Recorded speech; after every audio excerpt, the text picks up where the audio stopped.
Josephat Kapkory made the journey from Kenya to Pullman after a recommendation from former NCAA champion runner and fellow Kenyan Coug Samuel Kiberi to legendary Cougar coach John Chaplin, and Kapkory didn't disappoint. The Kapkory, Kenya native was a three-time cross-country All-American, captured 3 NCAA individual championships, 5 times received NCAA track and field All-America honors, was named Pac-10 Conference Athlete of the Year 2 times, and was one of the best athletes to don the crimson and gray. As a sophomore, Kapkory won the 1992 NCAA Indoor 3,000 meters title and the Pac-10 Outdoor 1,500 meters and 10,000 meters titles. He went on to sweep the first 7 races he competed in as a junior, highlighted by winning the 1992 Pac-10 Conference cross-country title.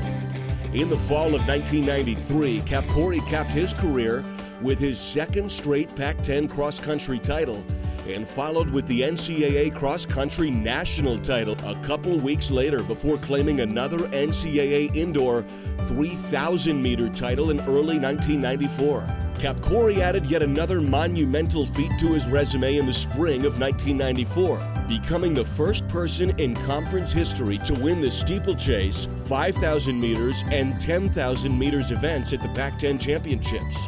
Kapkory returned to WSU to complete his degree in chemical engineering and was later one of 12 male runners named to the Pac-12 All-Century Cross-Country Team in 2015.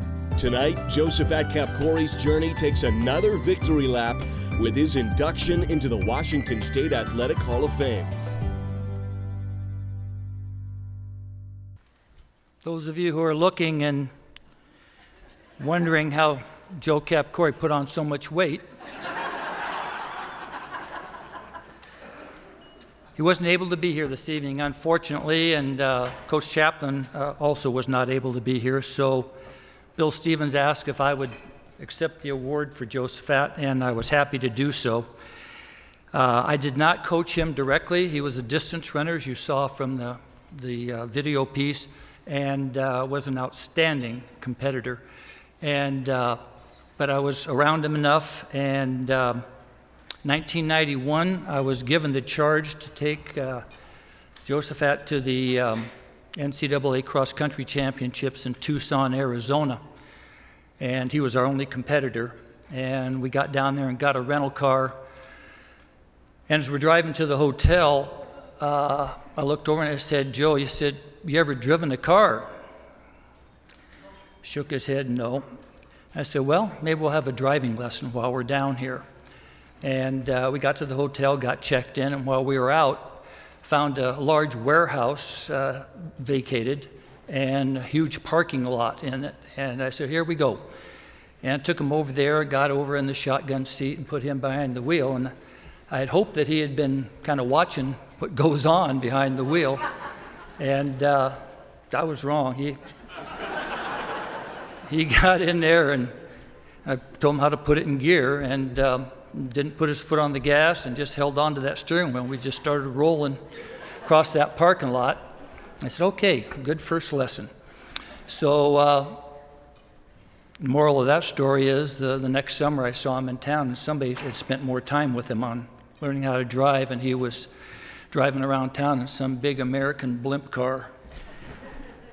But while we were down in Tucson, we went in. I said, "What do you want to have for dinner here the night before the race?" And he said he wanted pizza. And I said, "Okay, we'll get you some pizza." Went into a Pizza Hut and went up to the counter, and the young man asked him what he wanted. He said he wanted a large pizza. And he said, "What type of toppings do you want?" And he said, "I don't want any toppings." And he said, "I don't want any cheese." So what he got was a piece of dough that they cooked for him, and with the sauce on top, and that was his pizza. And he ate most of that, and the next morning I picked him up and asked him what he wanted to do for breakfast. Well, he had that cold Pizza Hut. For those of you who remember Dan O'Brien, the Olympic gold medalist in 1996 in the decathlon, he had Pizza Hut about 12 at midnight after the first day, and had ate that cold pizza the next morning before he went to the second day and won the gold medal. So I think that Pizza Hut missed the boat on replacing Wheaties as the breakfast of champions, and we go with Pizza Hut from there. I'm sure if Josephat had been here this evening, he would have wanted to thank Washington State University and the Department of Intercollegiate Athletics for the opportunities that were afforded to him for his time in Pullman. And I'm sure that he would want to thank the Cougar Athletic Department Hall of Fame for this prestigious honor, placing him in the Hall of Fame. Thank you very much.